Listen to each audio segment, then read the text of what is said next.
Welcome to part 3 of Game Club for the week. We're going to talk about the news of the week that mattered to us. And to start off, I don't know about you guys, but I was a big NES fan back in the day. I still play many NES games time to time. I used to actually buy broken Nintendos and refurbish them and sell them during my college years to make a little bit of extra money.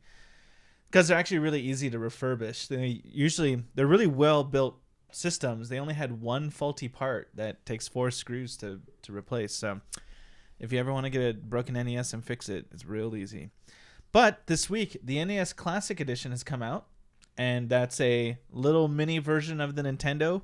Comes with a controller. It comes packaged in with inside it already downloaded into is 30 games. You can't buy any extra games. I think they've said that there's no upgrading from here. There's no further purchases. This is just its own product.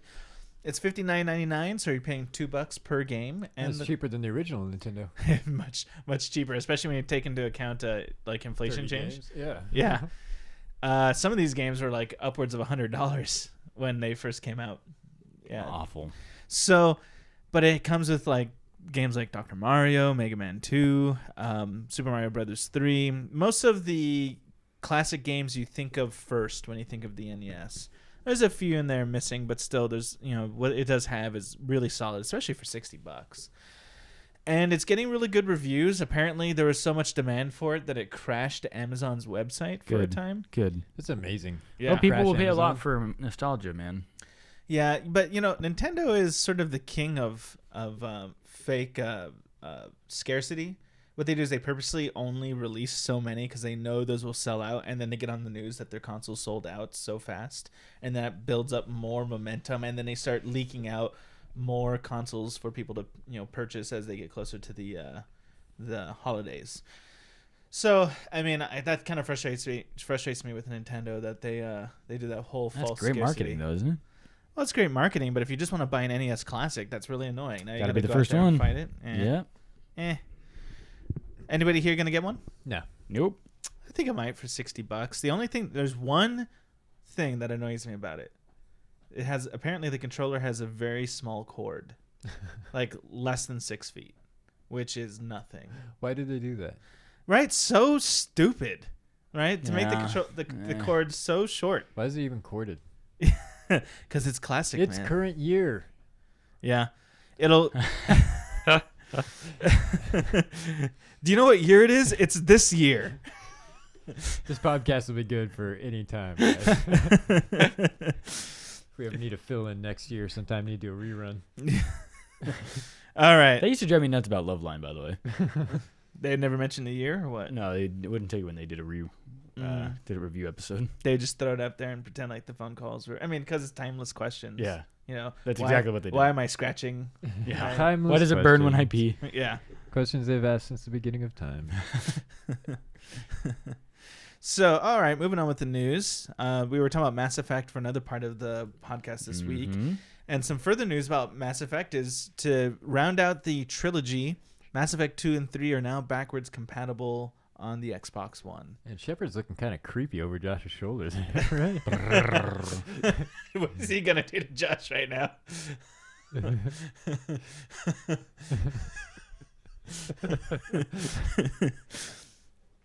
I don't know. I've been actually seriously thinking about buying the trilogy for the Xbox so I can play it on the One. But that would mean that I'd be buying the trilogy for the third time. I bought them all individually. Then I bought bought the box set? Then I bought the box set. And now I'd be buying the box set again because I don't have it on an Xbox system. They really got you. They did get me. But I did the whole thing with a smile on my face. Like I never begrudged it. So look forward to that. If you already own it, you should enjoy it on the Xbox One. Mass Effect Trilogy is most likely going to be much better than Andromeda anyway. So enjoy. Doubt that. What's already good. Doubt it. Moving on with the news. Skyrim's getting a patch. Apparently, Bethesda's patching their game? What? That's an all-new Bethesda. So why is Josh so touchy-feely today? They're fixing such issues as performance and optimization improvements. They're fixed rare issues with NPCs not appearing in proper locations. Oh, that's a bummer.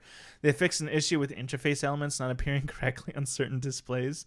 And also issues with saves erroneously being marked as modded, even though no mods are active. And and that's important because if you choose to have mods on a console, it actually stops you from being able to have trophies, right? and achievements. Yeah, so that'd be frustrating. Achievements. Yeah. And also some updates to the sound files. But even though it's been patched, there has been, according to IGN.com, there has been reports of the game crashing on people now for the Xbox One and the PS4.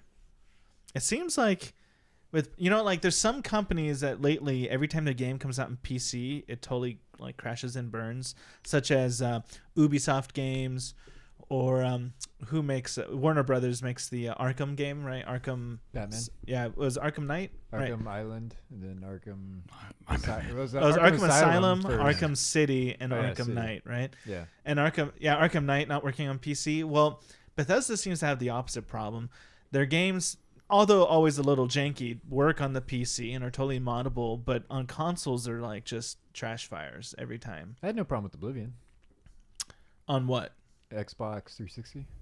Oblivion was on 360? Yes, sir. Yeah. It was Yeah. rad. And Morrowind did okay. Yeah, Morrowind was on the first Xbox, Yeah. wasn't it? Yeah.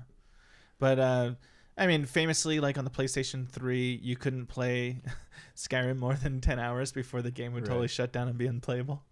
And that's a problem when a game is like over 100 hours long. Speaking of PC problems, Oh yeah, tell us about your PC problems. Dishonored 2 is having Oh, the opposite heartbreak. problem. Yeah. They're doing Arcane. fine on the console, but on PC, Console been Master having Race. major performance issues. And people with like GTX 1080s are complaining about huge frame rate drops. Yeah, so you have like literally the most powerful PC you can have, and it's running at 15 frames per second. Yeah.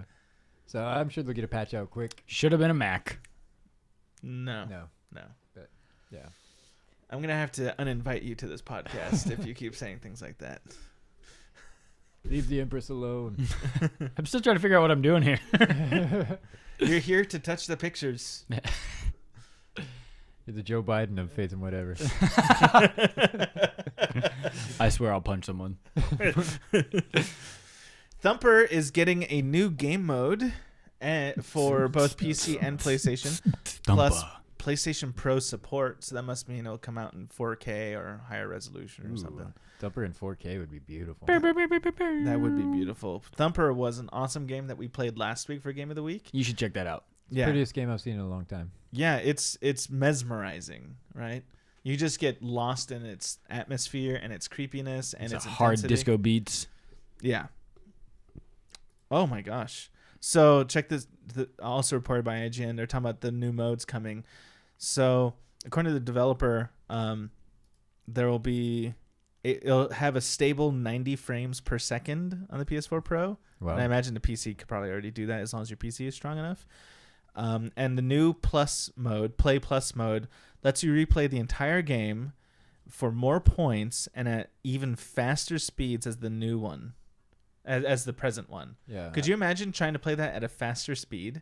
No thanks. That sounds impossible. We're too old. And My even Twitch worse, reflexes have gotten too slow. yeah, and even worse, if you die once at any point, it's game over. That's awful. That's awful. That's. Now I know why they called it a rhythm violence game. It's violence against yourself. Moving on here, there was some rumor going around the internet that the developers of The Witcher 3, CD Projekt, obviously the team CD Projekt Red makes Witcher 3, but the overall company, CD Projekt, might be experiencing or fearing a hostile takeover. And I imagine that you, like me, were really afraid that if that news is correct, what would happen to The Witcher. But The Witcher's done anyway. well, they I said wasn't there too would. worried. They said there would be a Witcher 4. I mean, in 2030 kind Yeah. of thing. But apparently that is just not true. Just That- rumors. yeah, CD Projekt Red has come out and said that that rumor started because they were having meetings with their shareholders about how to prevent hostile takeovers, but that it's just theory, that there's nothing actually happening. They're just future-proofing their company and making sure they take the steps they need to remain independent and have, be in control of their own future from henceforth. That's cool. So selective a collective sigh of relief for all gamers out there that CD Projekt Red, maker of one of the greatest games of this generation is still going to be in control of its own destiny. And that's good. And Gwent on the way, right? Soon. Whatever that means. We thought it'd be in November, Right. but if it is November and they're saying soon, that probably doesn't mean November. Filthy Casual Corner, Josh. That's why you're here. That is why for I'm us to tune you out. I don't know what to tell you other than that the best mobile game of the year, Clash Royale, just got 4 brand new cards to it. Sounds Okay. cool, man. You want to learn a little bit about this or not really? Let's hear it. No, if you're a gamer, if you're an avid gamer at all, right, you understand that mobile gaming, really, the phone is the new TV. Shut it down, Chris. Okay, and the computer is going to be, the phone is the TV is becoming radio, and the radio is just becoming laughable. And so, which is not a medium that we are on. Just, well, okay, whatever. So, dude, phone is where it's at, man. I don't know why there's always such an antithetical position and hostility here towards the phone. Phone games are Because phone games are crap. Are we going to debate the legitimacy of phone games? That's a good filthy corner. If you're saying that they make tons of money, you're absolutely right. Although it's really like 1% of the market makes all the money, and 99% of the phone games make jack. There was a study put out that if you want to be real indie, don't listen to these guys. Make a cell phone app game. Yeah, there was a study put out if you cut out the bottom 50% of all phone games, you cut them out, they made it so they don't exist anymore. It wouldn't significantly change the income of the phone game industry at all. So be a true indie player and head on over to the App Store or Google Play and get yourself an indie game app. But as far as Clash Royale, Supercell is in the top 1% of a phone app. They do live, like how for League of Legends or for WoW, they do like live gaming stuff like tournament gaming. They do that with Clash Royale and Clash of Clans now. Yeah. Where these two guys walk up to a podium, and I say guys because it's basically all men there except for the woman they hired to be the announcer to make it not look so awful and sad. But these two men walk up to a podium and they're doing this with the, getting their fingers ready to tap. And so that's pretty cool. But look how awesome I look. Look how awesome I look. What it is? It's kind of like it's like the phone video awesome, game. We wouldn't be playing games, James. Come on. It's like the phone video game equivalent of DJing, right? It is to video games what DJing is to live music. Just kidding, Christian. So Clash Royale got 4 new cards. Pretty big deal. Tornado, I have it. It sucks. It's okay. Clone Spell is pretty good. Electro Wizard is going to be pretty interesting, and the elite barbarians are going to be pretty fascinating. So they drop these. What I do like about games like Clash Royale is they're always updating, right? There's something always new to keep you from being like bored. Elite barbarians, are they like elitists where like they come with their clubs, but then they're like so above what's happening right now? Not going to do anything because you guys are so below us. Yeah, kind of. We barbarians. Yeah, the irony of being a barbarian. So it's pretty good, but they'll release these things. They have figured out, Supercell has, the value of releasing like one at a time every 2 or 3 weeks for the next 8 to 12-ish weeks there to keep you hooked. And then by that time, they either do rebalancing of cards, so certain cards become worthless, other cards become powerful. So the landscape is always changing. The successful cell phone games, the ones that are really huge, they're all about addiction balancing, keeping people hooked just enough. Right, and that's what I really appreciate, right? With a game like Witcher 3. I appreciate that my dealer keeps me. Yeah, it's always something new, right? Witcher 3, you've got maybe 2 patch updates, 1 or 2 rounds of DLC, and then you pretty much just keep talking about how beautiful the mountainscape scenery is. That is not true. And it's like, yeah, no, I know. I've seen that. I've climbed that mountain 9 times. 16 pieces of free DLC, like something like 6 or 7 major patches, and 2 major campaign additions. See, Supercell has already matched that within the last 6 months. So it's interesting. Like, you can play those types of games, and that's fine. There, if you want a little bit more limited. Good games. Right now, you said it's the best game of this generation. You're trying to argue like McDonald's against like a $50 burger. That's Kobe beef. Yeah, and that's why probably McDonald's is making more money. But that's okay. So I appreciate that Supercell is thinking ahead of the curve and is doing things that video game companies like whoever made Witcher wish they could do, and not just dominating the market, but really cornering and building and pushing everybody to be better. And that's just how it is, man. Low. If you're not in the filthy casual corner, then you are missing out. Back to you, James. Thank you, Josh. And that's what really grinds my gears. Well, well, listen, if you like this video, please like, subscribe, share with your friends. That goes a long way for us. And if you want to totally like Josh. troll Josh for being a fool, you can find him where, Josh? I'm at Josh_Carmen. Come at me, bro, as they do say. Or if you want to make fun of Jamothy, you can find him at JamesYuile on you Twitter. can. But I'm right, so I don't know why you would do that. Well, my mom doesn't think so. I'll bet you. Okay, well, good to know. Good to know.